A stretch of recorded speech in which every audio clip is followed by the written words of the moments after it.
কই দেখি ডিমোটিভেট। আমি এটা প্রায়শই দেখি যে যখন এপিসোডে প্রিমিয়ার হচ্ছে, আসেন আসেন বসেন, সত্যচরণ বাবুর এই ছোট্ট কুঠিতে থোড়া আসেন, একটু জোল toll Khan.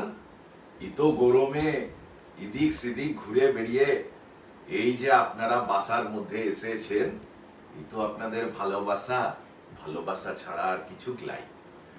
Good evening and welcome to Gopomir Live. आज content head Godhuli Sharma will face my bang bang bang bang bang bang. ওর দিকে আমি প্রশ্ন ছুঁড়ে দেবো। ও ইউজুয়ালি আমাদেরকে প্রশ্ন ছুঁড়ে দেয়, কিন্তু আমি প্রশ্নগুলো ছুঁড়ে দেবো। কিন্তু সেই প্রশ্নগুলো আপনাদের কাছ থেকে আসার আগেই আমি ছুঁড়তে আরম্ভ করে দেবো। First of all, a very very warm welcome to all those people who have joined us from Bangladesh also, কারণ অনেকে বাংলাদেশ থেকেও দেখেন এবং তারা একটু দুঃখ পেয়েছেন যে আমি কেন তাদেরকে অ্যাড্রেস করি না। সো ইন্ডিয়া, বাংলাদেশ বা যেখানে বাঙালিরা রয়েছেন তারা প্রত্যেকে দেখছেন এই লাইভ, হয়তো warm welcome to all of you. আচ্ছা, যদিও এই গরমে ওয়ার্ম ওয়েলকামটা ঠিক ভালো লাগে না, একটু কুল ওয়েলকাম হলে খুব ভালো হয়। গোধূলি শর্মা, আরণ্যকের কি রিপোর্ট একটু পেশ করো। এখন অবধি তো বেশ ভালোই রিপোর্ট, বেশ ভালোই চলছে। প্রচুর লোক লিখেছেন যে তারা কোথাও ট্রেনে যেতে যেতে এই গল্পটা শুনছেন এবং সেটা খোদ কৌশিক মজুমদার কদিন আগে বললেন। কৌশিক মজুমদার কদিন আগে বললেন, যিনি আমাদের সেকেন্ড জিএমটি অরিজিনাল লিখেছেন খিদে। কৌশিক মজুমদার বলছেন যে এটা একটা অদ্ভুত এক্সপিরিয়েন্স। তো আমি কিছু কমেন্টস দেখছিলাম, সেখানে অনেকেই বলছেন যে মানে অ্যাকচুয়ালি জঙ্গলে যাওয়া তো হয় না, যেটা তুমি একটা রিলে বলেছো। তুমি জীবনে কোনোদিনও জঙ্গলে যাওনি। আমি যদিও অনেকবার গেছি, কারণ জঙ্গল আমার সব থেকে প্রিয়। আমি বাঘও দেখেছি একেবারে সামনে থেকে। তো জঙ্গলে না যেতে পারলেও অন্তত এই শহরে বসে রাত্রির বেলা কানে ইয়ারফোনটা দিয়ে এই গল্পটা শোনার একটা অন্য এক্সপিরিয়েন্স, এটা অনেকেই বলছে। আচ্ছা, আমি একটু অসভ্যতা করবো, কিছু করার নেই, সরি। হেডফোন বাইদীপ ও এসেছিল আজকে, স্টুডিওতে কাজ করছিল এতক্ষণ।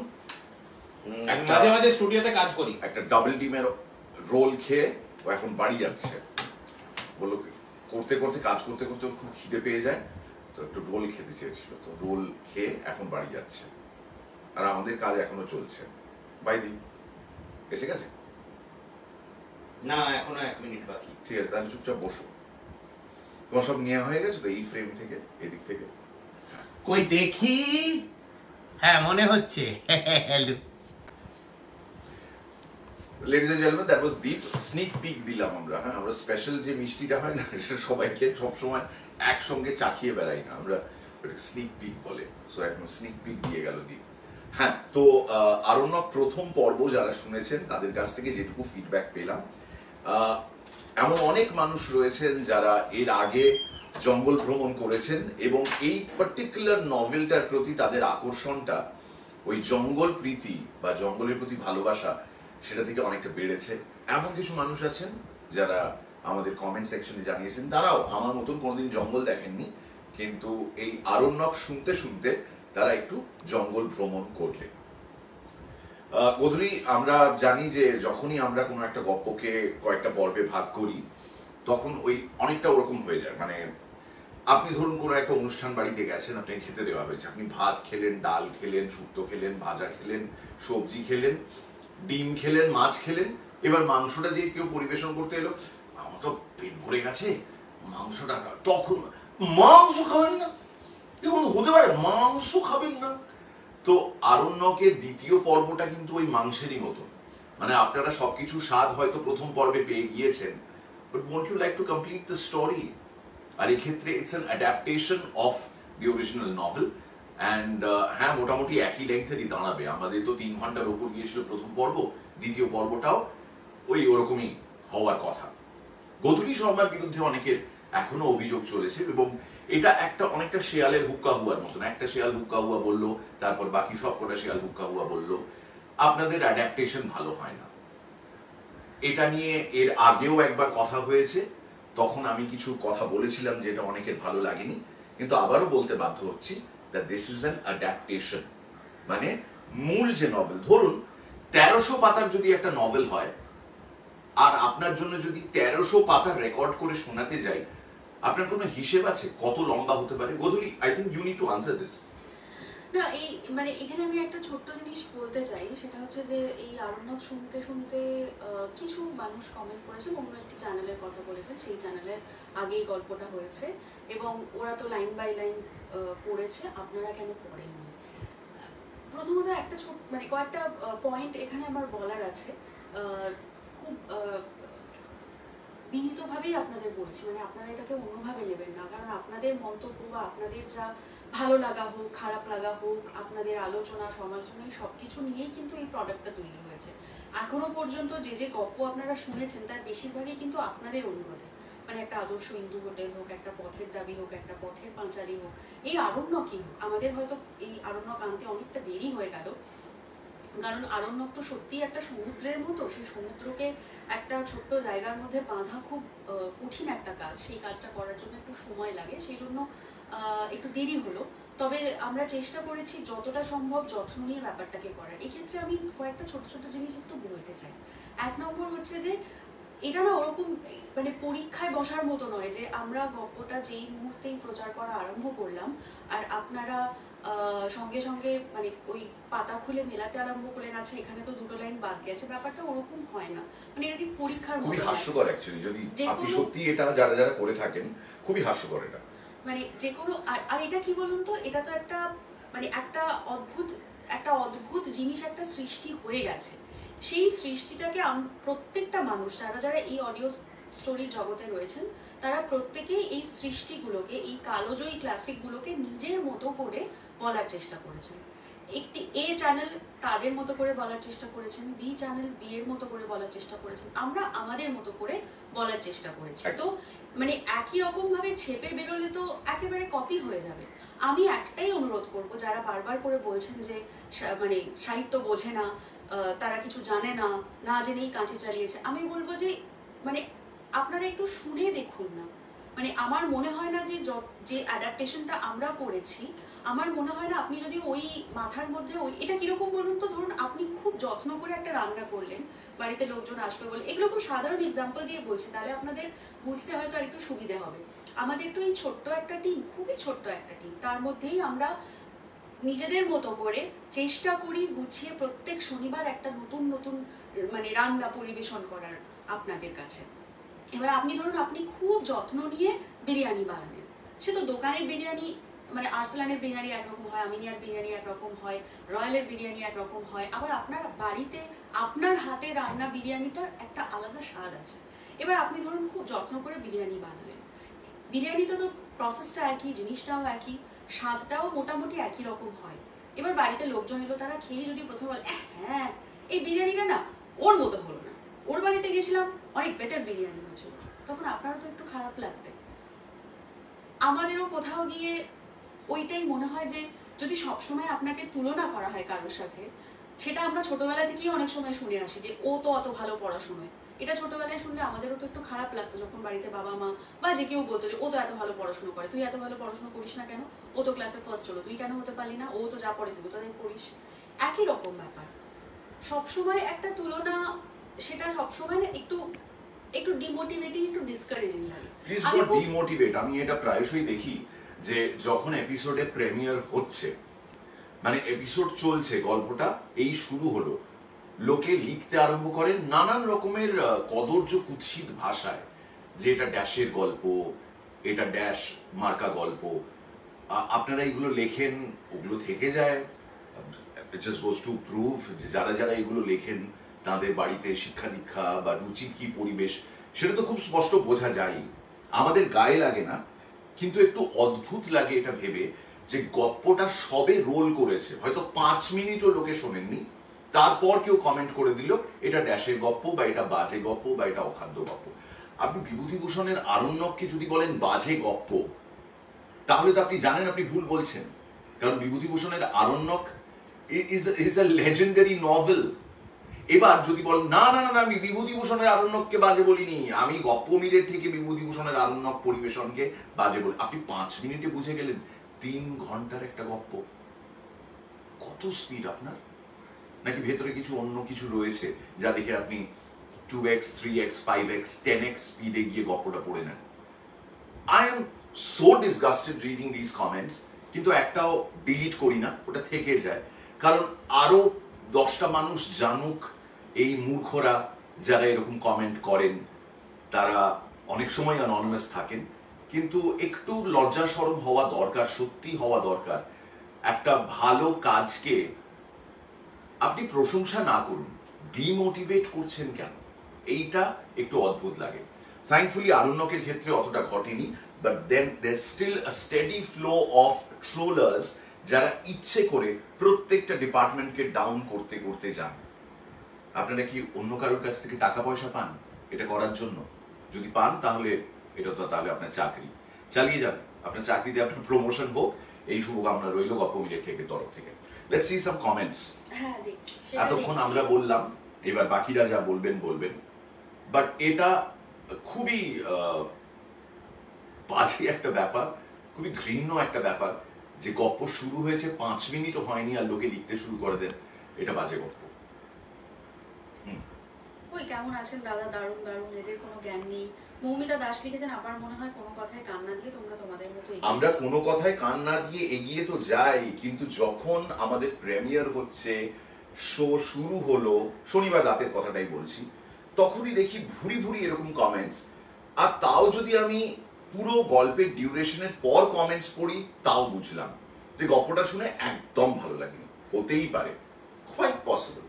তখন আপনি গালাগাল করুন, খিস্তি খাস্তা করুন, যদি আপনার রুচিতে না বাঁধে অফকোর্স করবেন, কিন্তু গল্প শুরু হবার 5-10 মিনিটের মধ্যে কি করে এটা করতে পারেন আপনি, সেটাই আমার কাছে খুব আশ্চর্যের। ফার্স্ট পার্টটা শোনা হয়েছে, সেকেন্ড পার্টটা অবশ্যই শুনবেন, না হলে ওই প্রথমে আপনি ভাত ডাল শুক্তো তরকারি সবজি সব খেয়ে নিলেন, কিন্তু মাছ মাংস ডিমটাই পড়ে রইলো, সেটা আপনার খাওয়া হলো না। So complete the story, that is all we request. এবং আরণ্যক তৈরির নেপথ্যে মানে প্রত্যেকটা গল্প, এবং বিশেষ করে এরকম বিশাল একটা, যেমন আদর্শ হিন্দু হোটেলের কথা আমার মনে পড়ছে, বা পথের পাঁচালীর কথা মনে পড়ছে, যেগুলোকে আমরা ভেঙে দিতে বাধ্য হয়েছি এত বড় গল্প, সেই জন্য সেগুলো তৈরির ক্ষেত্রে আমাদের প্রসেসটা মানে খুবই খুবই পরিশ্রমের হয়, খুবই পরিশ্রমের হয়। আরণ্যকের ক্ষেত্রে সেটা আরো বিশেষ করে, এবং সেই আরো পরিশ্রমের, এবং এই কাজটা প্রথম শুরু হয়েছিল অ্যাডাপ্টেশনের থেকে। কারণ আরণ্যক যারা পড়েছেন তারা তো জানেন যে প্রকৃতির মানে বর্ণনা, এবং সত্যচরণের জবাইতে সেটা নারেশন যেটাকে আমরা বলি, সেটায় অনেকটা রয়েছে। এবার সেই নারেশনটার মধ্যে সাউন্ডস্কেপ ফুটিয়ে তোলা, তার মধ্যে এসএফএক্স নিয়ে আসা, যাতে সেটা এই যে যেমন অনেকে লিখেছেন যে একদম চোখের সামনে দেখতে পাচ্ছি, এই চোখের সামনে দেখতে পাওয়াটা, এটা ফুটিয়ে তোলাটা সত্যিই খুব চ্যালেঞ্জের। কারণ প্রথমত এটা অডিও স্টোরি, আমরা যেটা আপনি শুধু শুনছেন, আপনার শ্রবণ মানে আপনার শোনার ইন্দ্রিয়টাই আপনার চোখের সামনে দৃশ্যটা ফুটিয়ে তুলছে, সেটা তো ভীষণ কঠিন কাজ। এবং শুধু তাই নয়, আরণ্যকে এত শিল্পীরা কাজ করেছেন, অতনু বর্মন এসছেন, এবং ওনার সাথে আরো 3-4 জন এসেছিলেন যারা এখানে প্রথমবার গপ্প মেরের থেকে কাজ করেছেন, এবং তাদের সবাইকে ওই আঞ্চলিক ভাষায় কথা বলানো, এবং তাদের সবাইকে দিয়ে ওই প্রত্যেকটা চরিত্র ফুটিয়ে তোলা, এটা আমার মনে হয় আমরা এর আগে আর কোনো গপ্প মেরের থেকে করিনি। সেই বিষয়ে তুমি একটুখানি বলো, কারণ রেকর্ডিংটা আমরা যখন রেকর্ডিং শুরু করলাম তখন সবথেকে বড় চ্যালেঞ্জ ছিল অফকোর্স দি অ্যাডাপ্টেশন, যে এত বড় একটা নভেলকে আমরা অ্যাডাপ্ট করবো, কটা এপিসোডে ভাগ করবো, এবং আমরা ঠিক করলাম ওকে ফাইন, যা অ্যাডাপ্টেশন দাঁড়িয়েছে 2টো এপিসোডে ভাগ হবে, আমরা জেনে নিলাম। যখন আমি নারেশনটা করলাম, মানে সত্যচরণ তিনি তো কথক, শেষ করলাম, রেকর্ডার্সকে জিজ্ঞেস করলাম কতক্ষণ হয়েছে, বলে 6 ঘন্টা ক্রস করে গেছে। 6 ঘন্টা শুধু আমার নারেশনটা, বাকি অভিনেতাদের নিলে তো অফকোর্স সেটা আরো বড় লেন্থ দাঁড়াচ্ছে। শুরু হলো পরের চ্যালেঞ্জ, এই অভিনেতাদের জোগাড় করা। আমাদের মোট 41টি ক্যারেক্টার, তার জন্য আমরা 35 থেকে 36 জন অভিনেতা অভিনেত্রীদের এখানে স্থান করে দিয়েছি আরণ্যকের মতন এরকম কালোজয়ী একটি উপন্যাসে, এবং প্রত্যেকে এসেই যে জিনিসটা হ্যান্ডেল করতে কেউ কেউ হিমশিম খেয়েছেন, কেউ কেউ অনায়াসে করে ফেলেছেন। আমি আলাদা করে কারোর নাম বলবো না, কিন্তু ওই হিমশিম খাওয়ার দলেই লোকজন ছিলেন বেশি। এবার তাদের সঙ্গে বসে ওই আঞ্চলিক ভাষায় কিভাবে কথা বলতে পারে কিছু মানুষ যাদের বাড়ি বাংলায় কিন্তু বিহার বর্ডার ঘেঁষা, তাদের বাংলার মধ্যে হিন্দির একটা টান থাকবে, একটা আঞ্চলিকতা থাকবে, সেটা প্রত্যেক অভিনেতাকে নিয়ে বসে রিহার্সাল করে তারপর আমরা রেকর্ডিং এ গিয়েছি। সো অ্যাডাপ্টেশন করতে কতটা সময় লেগেছিল তোমার? কদিন? অনেক দিন, প্রায় 10-15 দিনের বেশি কৌশলী আমায় পাঠিয়েছিল এবং সেই স্ক্রিপ্টটার উপর আমি আরো কাজ করি। সো আমাদের 10 থেকে 15 দিন লেগেছে শুধু অ্যাডাপ্টেশনের জন্য। অফকোর্স এটা ড্যাশের গল্প। আমরা 41টা ক্যারেক্টারের জন্য 35-36 জন অভিনেতা অভিনেত্রীকে মাইকের সামনে দাঁড় করিয়ে আঞ্চলিক ভাষায় কথা বলানোর প্রয়াস করেছি, and some of them have come out beautiful. Of course এটা ড্যাশের গল্প। যে মিউজিক, যে সাউন্ডস্কেপ তৈরি করেছে প্রদ্যুৎ, খুবই মানে কি বলবো, বালখিল্য ওটা। অফকোর্স এটা ড্যাশের গল্প। So now you understand why it hurts. যে কারণে যারা বলছেন না আপনারা কানে নেবেন না এগুলো, আপনারা বেশি পাত্তা দেবেন না, আরে কি করে পাত্তা দেব না?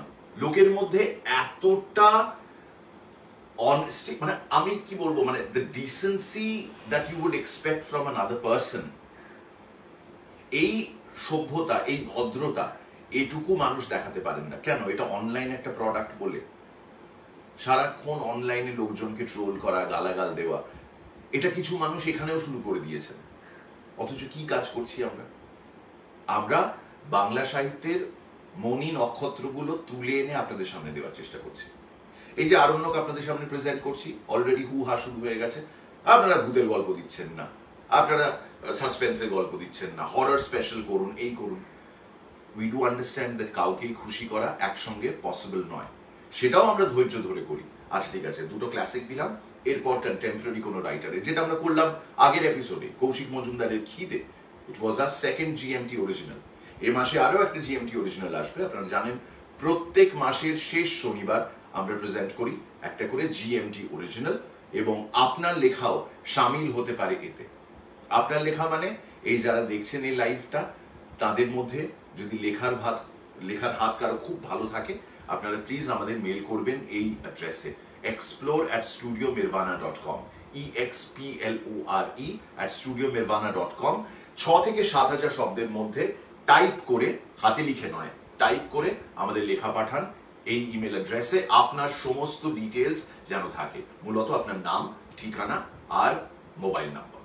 কৌশিক মজুমদার মেসেজ করেছেন, আরণ্যক এক মহাকাব্যিক রচনা, তবে বাংলায় লিখিত মিডিয়ামের বাইরে একে আনার জন্য টিম জেএমটিকে অভিনন্দন, খুবই ভালো লেগেছে, কাশ্মীরে বসে শুনতে অদ্ভুত লাগলো। এখানে অনেকেই বলছেন যে একজন লিখেছেন আমি ফেসবুকে লিখি, লেখা দিই, আমার লেখা সেটা লোকে না পড়েই ট্রোল করতে আরম্ভ করে। আমি মানে আমার শুধু এটুকুই মনে হয়, এইটুকু ভাববেন, আপনি ধরুন চাকরি করেন কোথাও, কিছু একটা কাজ করেন, যাই কিছু করুন না কেন, ব্যবসা করুন, চাকরি করুন, কন্টেন্ট ক্রিয়েট করুন, যাই করুন না কেন, আপনি খুব যত্ন সহকারে তো নিজের কাজটা করেন। আমরা সবাই তাই করি, অফিসে বসে যে কাজ করে বা নিজের ব্যবসা করে বা যে কিছু তৈরি করে, সেটা যদি সবসময়তেই, সেটাকে যদি অসম্মান বলবো না, সেটাকে যদি আপনি খুব যত্ন করে কাজটা করলেন এবং সেটা নিয়ে কেউ একজন বলে দেখ এটা কি হয়েছে, আপনারও তো খুব কষ্ট হবে, কারণ আপনি তো যত্ন নিয়ে খুব অনেস্টির সাথে কাজটা করেছেন। আমরা সত্যিই খুব অনেস্টলি কাজটা করি এবং আপনাদের সমালোচনাকে আমরা মাথা পেতে নিই। আপনারা এর সঙ্গে সঙ্গে এটাও বলবো গধুলি, যে আমরা তো স্টাডি এন্ড স্কারলেটের সময় দেখেছিলাম কিছু মানুষ খুব বিক্ষুব্ধ হয়েছেন। সেই সময় আমিও আমার তরফ থেকে যেটা বলেছিলাম সেটা কিন্তু এখনো স্ট্যান্ড করে। আমি মেল ঘেটে দেখেছি, একটাও পাইনি। স্টাডি এন্ড স্কারলেটের অ্যাডাপ্টেশন যাদের যাদের পছন্দ হয়নি তাদের উদ্দেশ্যে আমি বলে দিয়েছিলাম যে আপনারা তাহলে অ্যাডাপ্ট করে আমাদের পাঠান, আপনার নাম সহকারে আমরা ওটা প্রচার করব, আবার আমরা করবো study and scarlet, but you have to adapt it for us. এক্ষেত্রে ডিপ করেছিল অ্যাডাপ্টেশন, আপনাদের সেটা পছন্দ হয়নি, তো আপনি অ্যাডাপ্ট করে পাঠান আর আমরা সেটা তারপর প্রচারিত করব। এখনো পর্যন্ত একটাও মেল আসেনি, কেউ পাঠাননি আর স্টাডি এন্ড স্কারলেটের অ্যাডাপ্টেশন। তার মানে আপনারা শুধু হম্বিতম্বি এখানেই করেন, এর বাইরে আর কিছু করার থাকে না। দুটো লাইন লিখে দিলাম, ভেঙে দিলাম কারো মনোবল, খাওয়া হয়ে গেছে মুড়ি, এবার দাদা বাড়ি চল, এরকম একটা ব্যাপার আর কি। অনিন্দিতা পাল লিখেছে, আমার অসাধারণ লেগেছে, আমি 10 বছর আগেও তোমাদের ফ্যান ছিলাম, এখনো আছি। আরণ্যক আমি নিজে 2-3 বার পড়েছি, ওয়েট করে আছি পরের এপিসোডের জন্য, বাংলা লিটারেচারকে এইভাবে রিপ্রেজেন্ট করার জন্য। Thank you so much. মানে এই ছোট্ট অ্যাপ্রিসিয়েশন গুলোই আর কি এগিয়ে যেতে সাহায্য করে, আর কিছু নয়। আমরা তো একটা ছোট্ট একটা টিম। যদি আপনাদের কোনোদিন এই অফিসটার একটা, তুমি একদিন করতে পারো এটা, যে ছোট্ট আমাদের অফিসটা দেখাতে পারো, তাহলে দেখবেন যে আমরা ছোট্ট একটা অফিসে ছোট্ট কিছু রিসোর্স নিয়ে নিজেদের মতোই কাজ করার চেষ্টা করি এবং আপনাদের সাজিয়ে দেওয়া গপ্পের প্লেলিস্টটাই কিন্তু আমরা প্রেজেন্ট করি। আপনারা এতবার আরণ্যকে রিকোয়েস্ট করেছেন, সেই জন্য আমরা দেরি হয়ে গেছে ডেফিনেটলি একটু, কিন্তু তবু খুব প্রচুর ওই পরীক্ষায় পড়া ধরার মতো, আচ্ছা তুমি এই লাইনটা কেন বললে না, 10টা লাইনের মধ্যে তুমি 2টো লাইন বললে, তো বাকি 8টা লাইন বাদ কেন দিলে, এইভাবে না ভেবে শোনার আনন্দে একটু শুনুন না। এপ্রিল মিস করবেন না, এই সামনের শনিবার। এবং এই পর্বে সারপ্রাইজ আছে, তাই তো? ইয়েস, এই পর্বে একটি বিশেষ চরিত্র, যারা আরণ্যক পড়েছেন তারা জানেন যে আরো প্রচুর চরিত্রের সঙ্গে আলাপ হওয়া বাকি আছে, এবং তার মধ্যে সর্বশ্রেষ্ঠ একটি চরিত্র যার কথা সত্যচরণের জবানিতে অসম্ভব সুন্দরভাবে বিভূতিভূষণ বন্দ্যোপাধ্যায় লিখেছিলেন। সেই বিশেষ চরিত্রে একটি বিশেষ মানুষ প্রথমবার গপ্পমিলে থেকে আসছে। চরিত্রের নাম দবরু পান্না, সাঁওতাল রাজা। আচ্ছা, একটু কমেন্ট সেকশনে একটু গেস করার জন্য আমি সেটাই স্টার্ট করতে যাচ্ছিলাম। sorry, so sorry. Please, Dobru Panna is one character. আবারও যারা আরণ্যক পড়েছেন তারাই জানবেন দবরু পান্না এই ক্যারেক্টারের ব্যাপারে। যারা জানেন না তারা চুপ করে জাস্ট লাইভটা দেখুন। সো দবরু পান্না এই ক্যারেক্টারে একজন প্রথিতযশা অভিনেতা, এবং তিনি আমাদের একজন আইকন, সিনিয়র একজন অ্যাক্টর, কিন্তু অসাধারণ দক্ষতা তাঁর। প্রথমবার গপ্পমিলে থেকে আমরা প্রেজেন্ট করব সেই অভিনেতাকে যিনি অভিনয় করতে চলেছেন দবরু পান্নার ভূমিকায়। এটা আসছে স্পেশাল, যিনি সত্যচরণকে একটা কমপ্লিটলি অন্য পার্সপেক্টিভ দান করেন তার জীবনকালে। তার নাম দবরু পান্না, তিনি সাঁওতালদের রাজা। এবং সেই দবরু পান্নার ভূমিকায় কে অভিনয় করতে পারেন এটা জিজ্ঞেস করেছিলাম আপনাদের। কি কি গ্যাসেস এলো এবার একটু দেখি আমরা। লোকে এখন আবার লেখা শুরু করুন, আপনারা আবার লিখতে শুরু করুন। তার আগে লাইভটা শেষ হওয়ার আগে আমি দেখছিলাম প্রচুর মানুষ লিখেছেন যে প্রথম পর্ব সত্যি তাদের খুব ভালো লেগেছে। প্রথম বর্মনকে শুনেছেন যারা লোকেট করতে পেরেছেন। এই বিষয়ে লোকনাথদার কথা আমরা বলতে চাই, বলো তুমি, কারণ লোকনাথদা এই প্রথমবার গপ্পমিলের থেকে আমাদের সাথে কাজ করলেন, এবং লোকনাথদার সঙ্গে কাজ করার তোমার এক্সপিরিয়েন্স বলো। Loknath De is a fantastic actor, এটা নতুন করে কিছু বলার নেই। অ্যান্ড ওনার সঙ্গে যখন প্রথম আলাপ হয়, আমার সামনাসামনি আলাপ হয়, আমি তাকে বলি যে আপনার অভিনয় দেখে খুবই মুগ্ধ আমি, এবং কোনো এক সময় ইচ্ছে রইল একসঙ্গে কাজ করার। তখনও গপ্পমিলের থেকে কোনো পরিকল্পনা হয়নি, এটা এতটাই আগের কথা বলছি। তারপর যখন ঠেকের আয়োজন হলো, আমরা ঠেকে 2 বছর পেরিয়ে এলাম, অনেক অভিনেতা অভিনেত্রী এখানে কাজ করে গেছেন। দেন ইট স্ট্রাক আস, লোকনাথ দেকে এখনো ব্যবহার করা হয়নি, লেট আস ইউজ। লোকনাথ দে এর আগেও অডিও স্টোরিজ করেছেন, কিন্তু খুব অল্প। তো তাকে আমরা এখানে প্রেজেন্ট করলাম, এবং লোকনাথ দের অভিনয় কেমন লেগেছে আপনাদের সেটাও আমাদের জানাবেন। আমাদের থেকে বেশি জানাবেন ওনাকে ডিরেক্টলি, কারণ উনিও সোশ্যাল মিডিয়াতে আছেন, এবং ফেসবুকে হোক, ইনস্টাগ্রামে হোক, যেখানে হোক আপনারা লোকনাথ দেখে খুঁজে তাকে অবশ্যই জানাবেন। It means a lot for an artist যে সে এমন একটা গণমাধ্যমে কাজ করলো যেখানে সে সচরাচর কাজ করতে অভ্যস্ত নয়। Loknath De is more comfortable in front of the camera. সেই জায়গায় লোকাদা ফেস দ্য মাইক এবং একটা অডিও স্টোরি রেকর্ড করলেন আমাদের জন্য। This was a very very refreshing experience, not just for the actor but also for us. আমি কি বলবো, মানে আমাদের আলাদা করে কিছু গাইডও করতে হয়নি ওনাকে। ক্যারেক্টারের স্কেচ ব্রিফ এটা দিয়ে দিয়েছিলাম, এবং তারপর উনি নিজের মতন করে তার ম্যাজিকটা করলেন ওই আঞ্চলিক ভাষায়। আমরা মাঝে মাঝেই তো এমন অনেকগুলো প্রজেক্টে কাজ করব যেখানে আঞ্চলিক ভাষায় বাংলা যারা বলতে পারেন তারা কিন্তু প্রাধান্য পাবেন। তো সেই ক্ষেত্রে আপনারা যারা রেস্ট অফ ওয়েস্ট বেঙ্গল, মানে আমাদের শহুরে ভাষা, আমরা যেভাবে কলকাতায় বা পশ্চিমবঙ্গের বিভিন্ন জায়গায় আমরা যে ফর্মালি যে ভাষায় কথা বলি, এখন যেভাবে আমরা কথা বলছি, আঞ্চলিক ভাষার অনেক জায়গার অনেক রিজনের আলাদা আলাদা টান থাকে। এবার সেই টান, সেই ভাষা, সেই মাধুর্য, মানে ওই ভাষার এক আলাদা মাধুর্য, যারা এই মাধুর্যের চাষ করেন তাদের জানিয়ে রাখি আমরা কিন্তু খুব শিগগিরই আপনাদের খোঁজ করতে আসবো, এবং তখন চাইবো যে আপনারাও একে একে দলে ভিড়ে ঠেকে এসে কাজ করুন। এটা আমাদের ইচ্ছে। যেমন করেছেন অতনু বর্মন, করেছেন বীরভূম থেকে আসা আরো 4 জন আর্টিস্ট, স্পেশালি তারা এসেছিলেন এটার জন্য। সকালবেলা ভোরবেলা ট্রেন ধরেছেন, এসে রেকর্ড করেছেন 3-4 ঘন্টা, তারপর আবার একই দিনে বিকেলে ট্রেন ধরে বাড়ি চলে গেছে। এতটা পরিশ্রম করতে দেখেছি তাদের, এবং আমাদের সবার মিলিত প্রয়াস, তার নাম আরণ্যক, যার প্রথম পর্ব ইতিমধ্যে আপনাদের শোনা হয়ে গেছে, দ্বিতীয় পর্বের অপেক্ষায় আপনাদের মতো আমরাও। আসছে এই শনিবার 12ই এপ্রিল। আচ্ছা, অনেকে লিখেছে দীপদা, কেউ লিখেছে অনির্বাণ ভট্টাচার্য, কেউ লিখেছে পরাণ বন্দ্যোপাধ্যায়। আরো গেস করতে থাকুন, ঠিক ভুলটা এখনই বলছি না, গেস করতে থাকুন। আচ্ছা, মনের কলমে বলেছেন যে 7000 শব্দের মধ্যে হতে পারে গল্প, অবশ্যই হতে পারে, শুধু একটাই শর্ত, গল্পটা যেন কোথাও প্রকাশিত না হয়। বুঝতেই পারছেন জিএমটি অরিজিনালের কনসেপ্টটাই হচ্ছে যে গল্প প্রথমবার আপনারা গপ্পমিরের থেকেই শুনবেন, তাই জন্য অপ্রকাশিত গল্প, সেটা কোথাও প্রকাশ যেন না হয়। বাকি আর 7000 শব্দের মধ্যে পাঠাতেই পারে, কোনো অসুবিধা নেই। আচ্ছা,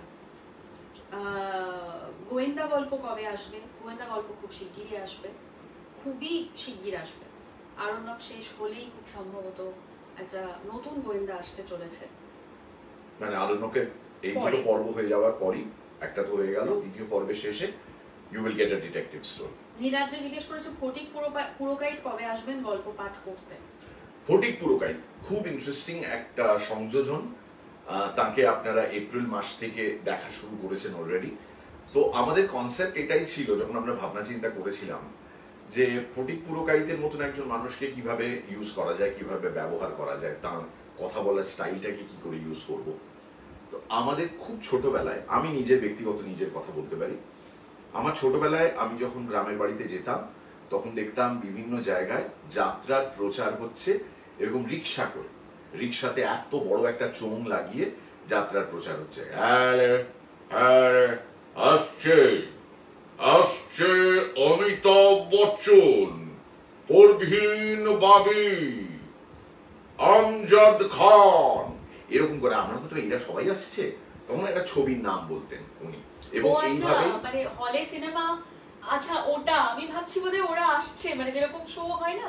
না, ও এইটা মানে কোন একটা সিনেমা হল, মানে জিয়াগঞ্জের, আমি বলছি জিয়াগঞ্জের শঙ্কর সিনেমা হল, যারা মুর্শিদাবাদের মানুষ এবং জিয়াগঞ্জটাকে খুব ভালো করে চেনেন, সেখানে শঙ্কর সিনেমা হল, সেখানে গিয়ে আমি ছোটবেলায় মুকদ্দার কা সিকদ্দার দেখেছি। ও হ্যাঁ, 1978 এর কথা বলছি। আমার বিশেষ মনে নেই কারণ আমার বয়স তখন 3 বছর। তো আমার মা বাবারা তো তার আগে গিয়ে ওই সিনেমা হলে দেখতেন, বা আশপাশে একটা ওই ভিডিও পার্লার যখন গজিয়ে উঠলো, তখন এই রিক্সায় ঘুরে ঘুরে ক্যানভাসিং হতো, এসে গেছে এসে গেছে এসে গেছে এসে গেছে ধর্মেন্দ্র, নিতু সিংহ, ঋষি কাপুর, এরকম করে সব ক্যানভাসিং হতো। আর ওইটা আমাকে ভীষণ আকৃষ্ট করতো, এতটাই যে আমি ওই রিক্সাওয়ালা, ওই ভ্যান চালক যিনি ওই চৌ নিয়ে যাচ্ছেন, তার পেছন পেছন দৌড়তাম। তারপর আবার আমার পেছন পেছন বাড়ির লোকজন গিয়ে আমাকে টেনে আবার বাড়ি নিয়ে আসতো। কারণ এইটা শুধু একা আমার সাথে না, আমার পাড়াতে আর যারা যারা ছিল তারা প্রত্যেকে এইভাবে দৌড়ে দৌড়ে ওই ক্যানভাস গাড়ির পেছনে ছুটতো। তখন তো টোটো ছিল না, আমি যখনকার কথা বলছি, আমি তখন সাইকেল রিক্সা দেখেছি, ভ্যান রিক্সা দেখেছি, খোলা ভ্যান রিক্সা, যেগুলোতে সবজি টবজি তুলে বাজারে নিয়ে যাওয়া হয়, ওরকম ভ্যান রিক্সা দেখেছি। আমার ছোটবেলা থেকে ওটা দেখা এবং আকৃষ্ট হওয়া। ফটিক পুরকাইতকে এক্স্যাক্টলি ওই কনসেপ্টে ইউজ করা হয়েছে। তিনি এখানে একটা টোটোই চেপেছেন, তিনি আমাদের টোটো কোম্পানি, এবং তিনি ঘুরে ঘুরে পরবর্তী যে গল্পটা আসছে সেইটার প্রচার করে বেড়াচ্ছেন। আমরা শুরু করলাম এটা এপ্রিল মাস থেকে, শুরু করলাম আরণ্যক দিয়ে। এবার থেকে প্রত্যেক সপ্তাহে, যদি আনটুয়ার্ড কিছু না ঘটে, মানে অনেক সময় হয় না ঝড় বৃষ্টি, প্রচন্ড গরম, কেউ বেরোতে পারলো না, শরীর খারাপ হলো, এইগুলো সরিয়ে রেখে every week you will get to see Phatik Purkait. আমরা কি মঙ্গলবার দিচ্ছি তো তাকে? হ্যাঁ, মঙ্গলবার সকাল 9টায় আপনি ফটিক পুরকাইতকে দেখতে পাবেন। তার মানে আগামীকাল সকাল 9টায় আপনারা দেখতে পাবেন ফটিক পুরকাইতকে। আর নতুন করে তো গল্পের ব্যাপারে কোনো টিজার দেওয়ার নেই, একটাই টিজার দিয়েছি। দব্রুপান্নার ভূমিকায় কে অভিনয় করছে আপনি ভাবতে থাকুন, আর আপনার মতামত আমাদের কমেন্ট সেকশনে জানান। রেস্ট তো সব পরিষ্কার হয়েই যাবে।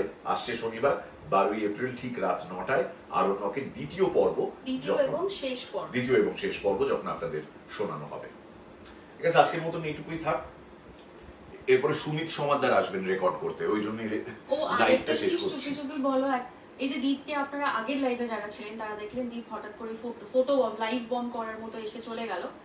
দীপ একটা ভীষণ ভয়ঙ্কর গল্পের নারেশন করে গেছে। প্রায় 128 পাতার স্ক্রিপ্ট, 121 পাতার স্ক্রিপ্ট, নারেট করে গেল, না না এমনি এমনি কেউ ডাবল ডিমের রোল খায়, 121 পাতা নারেট করলে তো খিদে পাবি। তো দীপ গেছে, দীপকে আপনারা খুব শীঘ্রই শুনবেন। এখানে অনেকে বলেন না যে মীরের নারেশন শুনতে ভালো লাগছে না, দীপদাকে আরো বেশি করে নারেট করতে দিন। আমি নিজেও চাই সেটা। সো দীপ আরো বেশি করে নারেট করবে গপ্প মীরের থেকে। শুধু একটাই কথা, be a little kind towards YouTube creators. আমরা যে কাজটা করছি সেটা আপনাদের ভালো লাগতে পারে, খারাপ লাগতে পারে, যাই লাগুক না কেন, কিন্তু খারাপ লাগলে আপনাদের ভাষার ওপর যেন একটু কন্ট্রোল থাকে। মানে ওইটাই আপনার একটা কাজ, আপনিও তো একটা কাজ করেন, ধরুন সেই কাজটা আপনি খুব যত্ন নিয়ে করেন, কেউ যদি ভীষণ দুচ্ছাই করে বলে আপনারও তো খারাপ লাগবে। এটা আমাদেরও কিন্তু কাজ, মানে এটা আমরা ঠিক মানে এটা আমরা নিষ্ঠা নিয়ে করি, প্রতিদিন করি। আপনি যেমন প্রত্যেকদিন সকালবেলায় অফিসে যান বা কাজে বেরোন, আমাদেরও প্রত্যেক দিন সোম থেকে শনি এই কাজটা চলে। কারোর কাজকে ছোট করে বড় হওয়া যায় না, এটা আপনাদের উদ্দেশ্যেও বললাম, পাশের বাড়ির লোকদের উদ্দেশ্যেও বললাম। ভালো থাকবেন, thank you so much. Keep guessing Dobru Panna কে হতে চলেছেন আরণ্যক দ্বিতীয় পর্বে। আর লাইক করবেন, শেয়ার করবেন, সাবস্ক্রাইব করবেন। এখনো অনেক মানুষ গল্প শুনছেন কিন্তু তারা আমাদের সাবস্ক্রাইবার নন। গল্প শুনে ভালো লাগছে, তারা কমেন্ট পর্যন্ত করছেন, চেক করছি তারা সাবস্ক্রাইব করেননি। আমরা নতুন কোনো কন্টেন্ট দিই, আপনারা সঙ্গে সঙ্গে সেটার ব্যাপারে অবহিত হতে পারেন। That's it. Thank you so much. Next Monday আবার দেখা হচ্ছে, and this time I think next Monday we'll go on Insta. সামনের সোমবার আমরা ইনস্টাগ্রামে লাইভ করতে চলেছি, so catch us on Insta next Monday. Miss করবেন না। আরণ্যক দ্বিতীয় পর্ব, দ্বিতীয় ও অন্তিম পর্ব এই শনিবার 12 এপ্রিল ঠিক রাত